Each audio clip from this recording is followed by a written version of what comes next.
अब आप जरा सोचिए कि नैसर्गिक गुण एक बालक में, एक बालिका में आता है कि उसको पता है कि मेरा शत्रु कौन है, क्या है और उसके साथ मुझे क्या व्यवहार करना चाहिए। जबकि हमने अपने बालक को ये नहीं सिखाया कि यदि उसको कोई चीज काटने के लिए आ रही है तो आप उसको मारना है या क्या करना है, नहीं सिखाया। शेर के बच्चे को कभी भी ये सिखाना नहीं पड़ता कि यदि उसके ऊपर कोई आक्रमण करने के लिए आ रहा है तो तुझे क्या करना है। किसी की विचारधारा में यह कह दिया गया कि ये जितने भी लोग हैं, ये जितने भी लोग तिलक लगाते हैं, यज्ञोपवीत पहनते हैं या मूर्ति पूजा करते हैं, मंदिर जाते हैं, वेद को मानते हैं, दर्शन को मानते हैं, उपनिषद को मानते हैं, श्री राम को मानते हैं, श्री कृष्ण को मानते हैं, ये सब के सब वाजिबुल हैं। योग दर्शन तक में भी एक सूत्र आता है, हेयम दुखम अनागतम। क्यों कहा गया है हेयम दुखम अनागतम? आने वाले आंतरिक या बाह्य किसी भी प्रकार के कोई भी शत्रु हो, उनको पहले से पहले अपने से हटा दो, हटा दो, और मेरी भाषा में कहें तो समाप्त कर दो, नष्ट कर दो।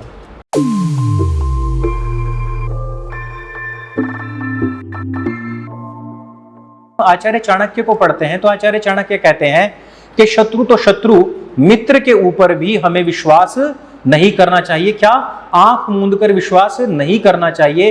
हो सकता है कि कल को वो भी हमारे शत्रु के साथ हाथ मिला ले, कहा है ना। तो यदि हम अच्छे तरीके से मित्रों को ही नहीं जानते तो शत्रुओं को जानना तो एक बहुत बड़ा कुशलता होगी, बहुत बड़ा कौशल हो गया हमारा। और उसके लिए हमें क्या करना पड़ेगा?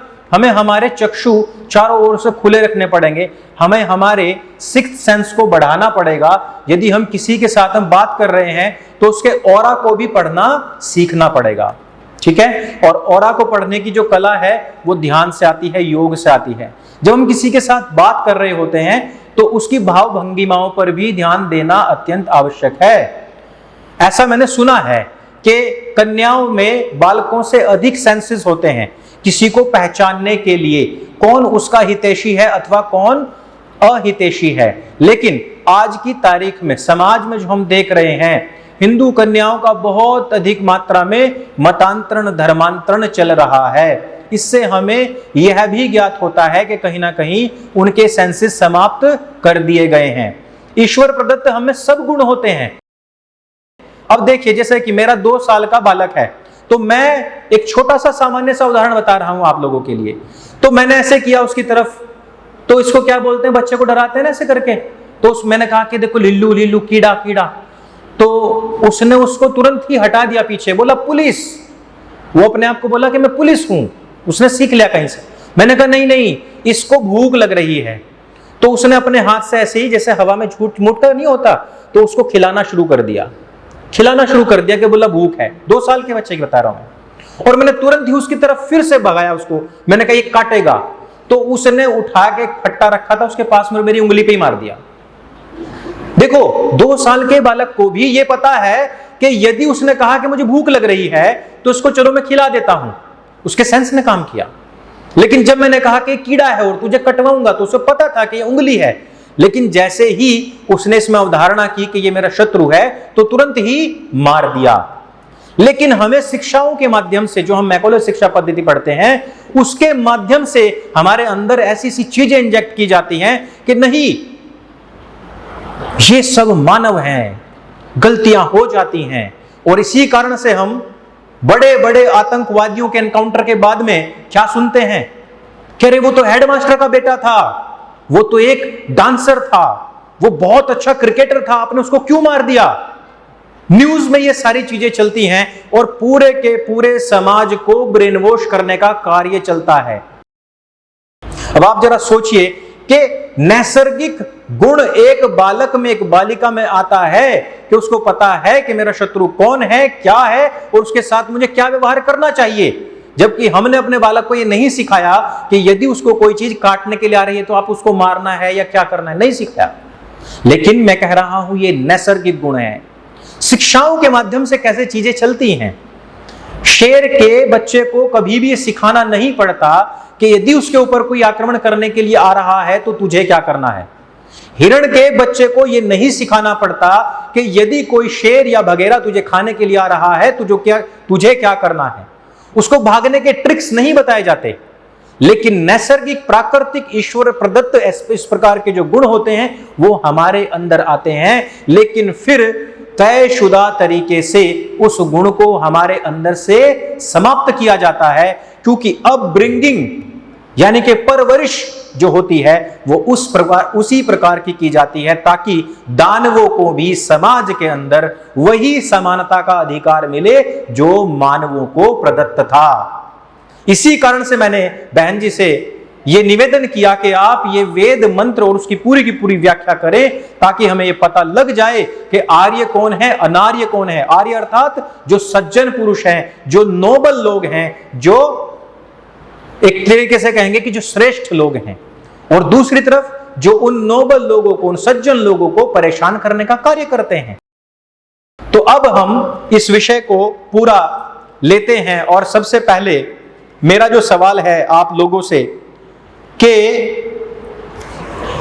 जब हमारे आर्यों ने, आचार्यों ने, ऋषि ऋषिकाओं ने, सबने कहा है कि शत्रुबोध होना चाहिए, सभी ने कहा है, चाहे इसमें आप वेद को लीजिए, मनुस्मृति को लीजिए, आचार्य चाणक्य तो बहुत ही ब्लैक एंड व्हाइट में बात करते हैं। ब्लैक एंड व्हाइट मतलब सत्य है तो सत्य, असत्य है तो असत्य, मध्यम मार्ग नहीं है उनके पास में। इसको मीडिया की भाषा में कहा जाता है ग्रे शेड, ग्रे शेड में बात करना, है ना, कि सभी मानव हैं, सभी को बचाना चाहिए, ऐसा नहीं। इन्होंने सब ने ये कहा है कि जो दस्यु हैं समाप्त कर दो, और जो सज्जन लोग हैं उनकी संरक्षा करो। लेकिन मैं आपके सामने एक और चीज रखना चाहता हूं कि ये तो चलो मनु महाराज हुए, आचार्य चाणक्य हुए, वेद हुए, कि जिन्होंने साफ तौर पर कह दिया, लेकिन सबसे सौम्य जो हमारा ग्रंथ है क्या, योग दर्शन, योग दर्शन तक में भी एक सूत्र आता है, हेयम दुखम अनागतम। क्यों कहा गया है हेयम दुखम अनागतम? आने वाले आंतरिक या बाह्य किसी भी प्रकार के कोई भी शत्रु हो, उनको पहले से पहले अपने से हटा दो, हटा दो, और मेरी भाषा में कहें तो समाप्त कर दो, नष्ट कर दो। आने वाले दुख को समाप्त करने का आदेश तो सबसे सौम्य ग्रंथ योग दर्शन में भी आया है। लेकिन सबसे महत्वपूर्ण चीज, सबसे अनमोल चीज हमारे लिए क्या हो सकती है? क्या हमारे लिए हमारा धन सबसे महत्वपूर्ण हो सकता है? मान लो कोई आपसे कहे कि एक तरफ आपका धन रखा हुआ है, एक तरफ आपकी जान है, तो आप क्या समर्पित कर दोगे? जान दोगे या धन दोगे? धन दोगे। कोई कहता है कि एक तरफ आपकी जान है लेकिन दूसरी तरफ आपका हाथ है या उंगली है या आपका स्वास्थ्य है, तो आप क्या समर्पित करने के लिए तैयार हो? उंगली या जान? ठीक है। पता है जब भी कभी ये यूपीएससी आदि की जो परीक्षाएं होती है ना, तो इसमें एक सवाल नॉर्मली पूछ लिया जाता है कि बोला आपका परिवार और आप एक नाव में बैठ करके जा रहे हो और समुद्र के बीच चले गए और नाव पलट गई, तो सबसे पहले आप किसको बचाओगे? तो किसी ने उत्तर किया कि मैं अपनी बहन को बचाऊंगा, किसी ने कहा कि अपनी पत्नी को, किसी ने कहा अपने बेटे को, किसी ने कहा अपने पिताजी को। तो सब फेल हो गए। तो एक ने कहा कि मैं स्वयं को बचाऊंगा सबसे पहले, तो वो पास हो गया। तो फिर उससे पूछा गया कि स्वयं को बचाओगे, बाकी से तुम्हें प्रेम नहीं है क्या? तो उसने कहा कि नहीं, ऐसा नहीं है, लेकिन मैं स्वयं को बचा पाऊंगा तभी तो दूसरों को बचा पाऊंगा। तो हम सब ने इस बात को तो स्वीकार किया कि धन, स्वास्थ्य या अंग आदि से हमारा जीवन सबसे महत्वपूर्ण है, लेकिन इस जीवन के जाने के क्या क्या तरीके हो सकते हैं?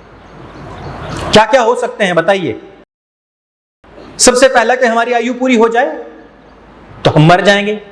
दूसरा है कि हम अस्वस्थ हो जाएं, बीमारी लग जाए, कुछ टीबी वगैरह हो जाए, तब भी मर जाएंगे।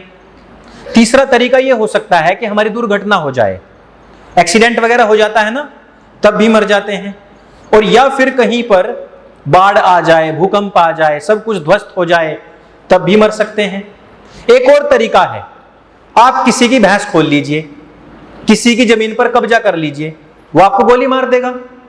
लेकिन उससे भी खतरनाक एक तरीका है, किसी की विचारधारा में यह कह दिया गया कि ये जितने भी लोग हैं, ये जितने भी लोग तिलक लगाते हैं, यज्ञोपवीत पहनते हैं या मूर्ति पूजा करते हैं, मंदिर जाते हैं, वेद को मानते हैं, दर्शन को मानते हैं, उपनिषद को मानते हैं, श्री राम को मानते हैं, श्री कृष्ण को मानते हैं, ये सब के सब वाजिबुल कत्ल हैं। अब आप मुझे बताओ, गलती आपने करी, भैंस खोल ली, किसी की जमीन पर कब्जा कर लिया है ना, तो उसने आपको गोली मार दी तो कम से कम एक बार को एक्सेप्ट हो सकता है। भूकंप आ गया, कहीं बाढ़ आ गई तो बोला ईश्वर की जैसी मर्जी थी, जैसी उसने चाहा तो वैसा हो गया। आयु पूरी हो गई तो किसी ने पड़पोते देख ले तो सोने की सीढ़ी भी चढ़ा देते हैं उसकी। तो अब आप ये बताओ कि यदि आपकी किसी के साथ में कोई शत्रुता नहीं है और वो आकर के आपको गोली मारकर चला जाए तो आपको कष्ट होगा अथवा नहीं होगा? लेकिन सबसे बड़ी विडंबना यह है कि ये सब चीजें हो रही हैं लगातार, प्रति वर्ष हजारों लाखों लोग इसी प्रकार से मारे जा रहे हैं, लेकिन हमारे पास में उनके लिए एक भी ऐसा पॉइंट नहीं है कि वो क्यों मारते हैं, क्या चीज है, क्या कारण है, क्या मिलेगा उनको इससे। ये जानना ही शत्रु बोध है।